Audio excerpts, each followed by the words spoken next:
नमस्कार, आप देख रहे हैं CWB हिंदी न्यूज।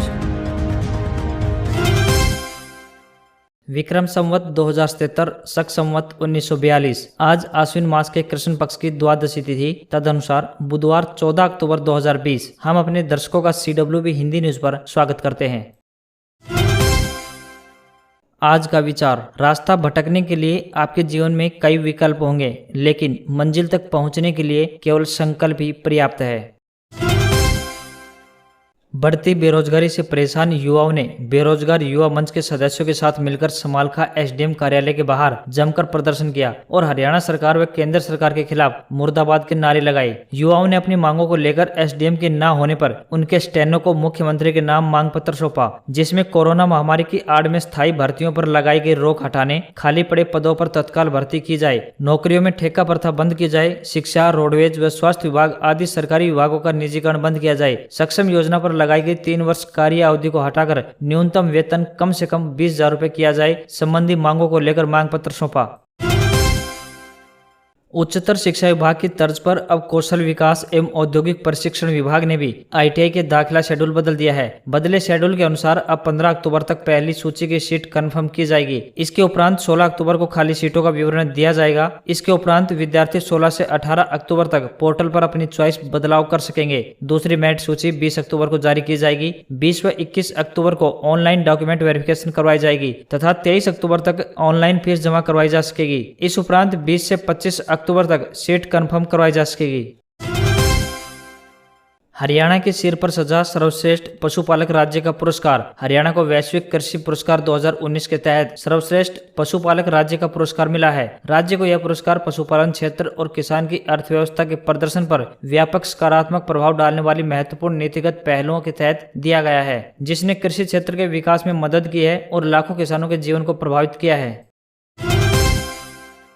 हाईकोर्ट द्वारा 1993 की खेल ग्रेडेशन पॉलिसी के तहत जारी सर्टिफिकेट को अमान्य करार देने के बाद स्पोर्ट्स कोटे से ग्रुप डी में लगे करीब 1000 कर्मचारियों को नौकरी से हाथ धोना पड़ेगा, जिसको लेकर इन कर्मचारियों एवं परिवारों पर दुखों का पहाड़ टूट पड़ा है। ऐसा करवाने के लिए सरकार ने हाईकोर्ट में एडी चोटी का जोर लगाया है। फैसले के बाद दर्जनों कर्मचारियों को मानसिक संतुलन भी बिगड़ गया है। हाईकोर्ट ने दिए अपने अहम फैसले में 1993 और 25 व 30 नवंबर की खेल ग्रेडेशन पॉलिसी के तहत जारी सर्टिफिकेट को ग्रुप डी की भर्ती के लिए मान्य नहीं माना। कोर्ट ने केवल 25 मई 2018 की खेल ग्रेडेशन पॉलिसी के तहत जारी ग्रेडेशन सर्टिफिकेट को ही मान्य करार दिया है।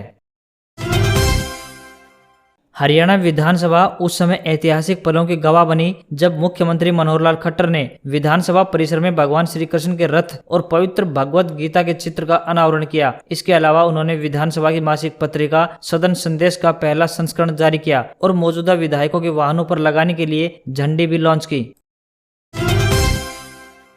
हरियाणा सरकार ने 9वीं से 12वीं कक्षा के विद्यार्थियों को बड़ी राहत देते हुए दाखिले के लिए समयावधि बढ़ा दी है। यह फैसला कोरोना के कारण कई माह से घर बैठे विद्यार्थियों की मांग पर लिया गया है। स्कूल शिक्षा निदेशालय ने जिला शिक्षा अधिकारियों को जारी पत्र में कहा है कि वरिष्ठ अधिकारियों की बैठक के बाद दाखिले की समयावधि बढ़ाई गई है। कोरोना के चलते अब 9वीं और 11वीं के विद्यार्थी किसी भी स्कूल में 31 दिसंबर तक दाखिला ले सकेंगे। इसी प्रकार 10वीं और 12वीं की कक्षाएं बोर्ड से संबंधित होने के चलते दाखिला लेने की अंतिम तिथि को बढ़ाकर 31 अक्टूबर कर दिया गया है। हरियाणा सरकार ने विषय बदलने वाले विद्यार्थियों को भी राहत देते हुए कहा है कि 10वीं और 12वीं कक्षाओं से संबंधित जो विद्यार्थी पहले से दाखिला प्रक्रिया पूरी कर चुके हैं और विषय बदलना चाहते हैं, वह 30 अक्टूबर तक MIS पोर्टल पर आवेदन कर सकते हैं। हरियाणा में अब ट्रस्ट मॉडल आधार पर सब्जी एवं बागवानी फसलों का भी बीमा किया जाएगा, ताकि सब्जी और बागवानी फसल उत्पादकों को आपदा के दौरान मदद मिल सके। हरियाणा के कृषि एवं किसान कल्याण मंत्री JP दलाल ने कहा है कि प्रधानमंत्री फसल बीमा योजना के बाद हरियाणा सरकार ने अपने स्तर पर ट्रस्ट मॉडल आधार पर सब्जी एवं बागवानी फसलों को भी बीमा कवर देने का निर्णय लिया है। मंत्री JP दलाल ने कहा है कि नई बीमा पॉलिसी के तहत किसानों को 2.5% का प्रीमियम देना होगा और उन्हें प्रति एकड़ 40,000 रुपए का बीमा कवर मिलेगा। 14 सब्जियों को इस बीमा कवर में शामिल किया जाएगा। इनमें टमाटर, प्याज, आलू, बंद गोभी, मटर, गाजर, भिंडी, लौकी, करेला, बैंगन, हरी मिर्च, शिमला मिर्च, फूल गोभी व मूली शामिल है। उन्होंने कहा कि इसी प्रकार किन्नू, अमरूद, आम, बेर, हल्दी और लहसुन को भी इस योजना में शामिल किया जाएगा। नेशनल कॉन्फ्रेंस के अध्यक्ष और श्रीनगर से लोकसभा सांसद डॉक्टर फारूक अब्दुल्ला के अनुच्छेद 370 को चीन से जोड़ने वाले बयान से बवाल मचा हुआ है। जम्मू कश्मीर के पूर्व मुख्यमंत्री और पूर्व केंद्रीय मंत्री डॉक्टर फारूक अब्दुल्ला अपने बयानों से चर्चा में रहते हैं, लेकिन चीन की मदद से अनुच्छेद 370 को वापस लाने वाला उनका पिछले दिनों दिया गया बयान सुर्खियों में है। अब सीनियर अब्दुल्ला कहते हैं, मेरे बयान को तोड़ मरोड़ कर पेश किया गया है। इसी महीने अब्दुल्ला ने एक और बयान दिया था। इसमें कहा गया था कि आपने एक पाकिस्तान बनाया है, अब और देश के कितने टुकड़े करोगे। लद्दाख सीमा पर तनाव कम करने के लिए भारत और चीन के बीच सोमवार को ही सैन्य स्तर की 7वें दौर की बातचीत 11 घंटे चली। दोनों तरफ के अफसर भारतीय सीमा में स्थित चुशुल में मिले। बातचीत का मुख्य एजेंडा पूर्वी लद्दाख में टकराव वाली हर जगह से सेना हटाने का था। शुक्रवार को चाइना स्टडी ग्रुप यानी CSG, रक्षा मंत्री राजनाथ सिंह, विदेश मंत्री S Jaishankar, NSA Ajit Doval, CDS general Bipin Rawat और तीनों सेनाओं के प्रमुखों ने बातचीत की रणनीति को अंतिम रूप दिया था। पंजाब में अनफिट पुलिस वालों पर कोर्ट सख्त। हाईकोर्ट ने कहा, उम्रदराज आरोपी भी पुलिस की मौजूदगी में हो रहे हैं फरार। ओवरवेट कर्मचारियों को छापेमारी के लिए नहीं बल्कि ट्रेनिंग एकेडमी भेजें। आने वाले दिनों में पंजाब पुलिस की ओर से की जा रही रेड में आप फिजिकली अनफिट या फिर ओवरवेट पुलिस कर्मियों को नहीं देख पाएंगे। पंजाब एंड हरियाणा हाईकोर्ट ने ब्यूरो ऑफ इन्वेस्टिगेशन के ADGP को ऐसे अनफिट पुलिस वालों को रेड में नहीं बल्कि पुलिस एकेडमी में भेजने के निर्देश दिए हैं। राजस्थान के जोधपुर जिले के पीपाड़ तहसील के नानन गांव में मदद की अनोखी मिसाल देखने को मिली है। दरअसल पंचायत चुनाव में मक्कू देवी देवासी को सुंदरी देवी के सामने 84 मतों से हार का सामना करना पड़ा। इस मामूली अंतर की हार से उनके व उनके परिवार का मनोबल पूरी तरह से गिर गया। हालांकि ग्रामीणों से मिले सहयोग से वे पूरी तरह से अभिभूत हो गए। इसे देखते हुए उन्होंने धन्यवाद सभा रखी। भावुक ग्रामीणों ने उनकी आर्थिक सहायता करने का निर्णय लिया और सभा में ही 21 लाख रुपए की राशि जुटा ली। इसमें उनके पारिवारिक मित्र श्याम चौधरी ने 5,51,000 रुपए और निवर्तमान सरपंच भानाराम जाट ने 1,11,000 रुपए दिए। एक्टर सोनू सूद ने IAS ज्वाइन करने की ख्वाहिश रखने वालों के लिए एक स्कॉलरशिप स्कीम लॉन्च की है। सोनू ने मां की 13वीं पुण्यतिथि पर इस स्कॉलरशिप का ऐलान किया। सोनू ने मंगलवार को ट्वीट किया, अक्टूबर 13, मेरी मां को गुजरे 13 साल हो गए हैं। वो अपने पीछे शिक्षा की विरासत छोड़ गई है। उनकी पुण्यतिथि के मौके पर मैं IAS प्रतिभागियों को उनके लक्ष्य तक पहुंचाने में मदद करने का वादा करता हूं। ऐसा प्रोफेसर सरोज सूद स्कॉलरशिप के जरिए किया जाएगा। आपका आशीर्वाद चाहिए। मिस यू मां। BSE सेंसेक्स और निफ्टी हल्की बढ़त के साथ बंद। 2 दिन में IT इंडेक्स 654 अंक बढ़ा। HCL टेक का शेयर 4% उछला। सोने की कीमतें 137 रुपए गिरकर 50,970 रुपए प्रति 10 ग्राम तक पहुंची, तो वहीं चांदी 500 रुपए गिरकर 62,598 रुपए प्रति किलोग्राम हुई। पिछले कई सालों से कम यूज होने के कारण अब याहू ग्रुप्स 15 दिसंबर से बंद हो जाएगा। 2017 में याहू को खरीदने वाले वेरिजोन ने मंगलवार को इसकी घोषणा की। कंपनी ने कहा कि अब हम व्यवसाय के अन्य क्षेत्रों पर अपना ध्यान केंद्रित करेंगे। याहू वेब पर अपने समय का सबसे बड़ा मैसेज बोर्ड सिस्टम रहा है। इसका यह सफर अब इस साल के अंत में खत्म हो जाएगा। कंपनी ने कहा है कि आपके द्वारा भेजे गए और प्राप्त किए गए ईमेल आपके ईमेल में रहेंगे, लेकिन 15 दिसंबर से ग्रुप मेंबर्स को मेल भेजना और प्राप्त करना संभव नहीं होगा। अमेरिकी wireless communication service provider Verizon ने 2017 में याहू के इंटरनेट कारोबार को $4.8 बिलियन में खरीदा था। याहू ग्रुप सर्विस 2001 में शुरू की गई थी। वीवो ने मंगलवार को अपना नया स्मार्टफोन Vivo V20 लॉन्च किया है। कंपनी ने इसे मिड रेंज स्मार्टफोन के तौर पर लॉन्च किया है। फोन में मैट फिनिश बैक पैनल के साथ दमदार कैमरा सेटअप भी मिलेगा। शुरुआती कीमत 24,990 रुपए। इसमें एक साथ फ्रंट व रियर दोनों कैमरों से कर सकेंगे वीडियो रिकॉर्डिंग। यह 3 colour midnight jazz, sunset melody और मूनलाइट सोनाटा में उपलब्ध है। फोन की प्री बुकिंग्स शुरू हो चुकी है। पहली सेल 20 अक्टूबर से। फोन के 8+ 256 GB स्टोरेज वेरिएंट की कीमत 27,990 रुपए रखी गई है। नेशनल टेस्टिंग एजेंसी यानी NTA ने नीट UG 2020 के दूसरे फेज की परीक्षा में शामिल होने वाले कैंडिडेट्स के लिए एडमिट कार्ड जारी कर दिए हैं। एजेंसी ने हाल टिकट ऑफिशियल वेबसाइट ntaneet.nic.in पर जारी किया है। कैंडिडेट्स इसे ऑफिशियल वेबसाइट के जरिए डाउनलोड कर सकते हैं। नीट UG का सेकंड फेज उन कैंडिडेट्स के लिए आयोजित किया जा रहा है जो कोविड-19 पॉजिटिव या कंटेनमेंट जोन के कारण परीक्षा में शामिल नहीं हो पाए थे। नोटिफिकेशन के मुताबिक परीक्षा बुधवार यानी आज दोपहर 2 से शाम 5 बजे तक सिंगल शिफ्ट में आयोजित की जाएगी।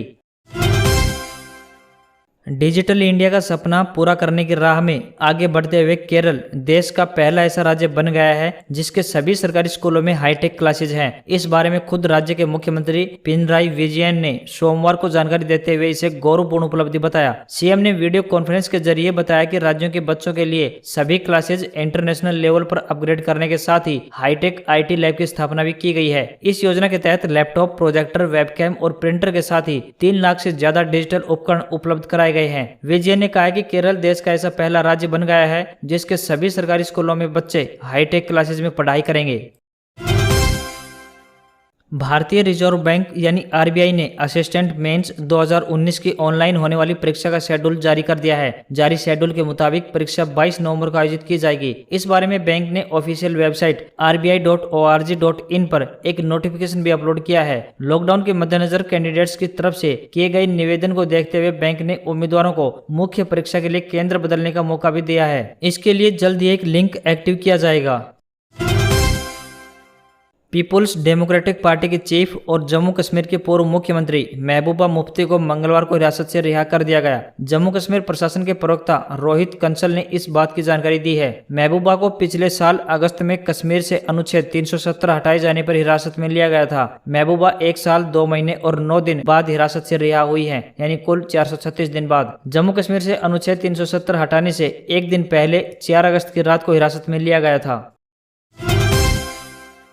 Footballer Cristiano Ronaldo corona positive पाए जाने के बाद footballer Cristiano Ronaldo self quarantine में है। हेल्थ वर्कर के बीमार हो जाने के बाद जॉनसन एंड जॉनसन ने वैक्सीन ट्रायल को रोका। दुनिया भर में अब तक 3 करोड़ 81 लाख केस। दुनिया में अब तक 10.87 लाख से ज्यादा लोगों की मौत, तो वहीं 2 करोड़ 86 लाख से ज्यादा लोग अब स्वस्थ। अमेरिका में 80.44 लाख लोग संक्रमित, तो वहीं 2,20,000 से ज्यादा लोग अपनी जान गंवा चुके हैं।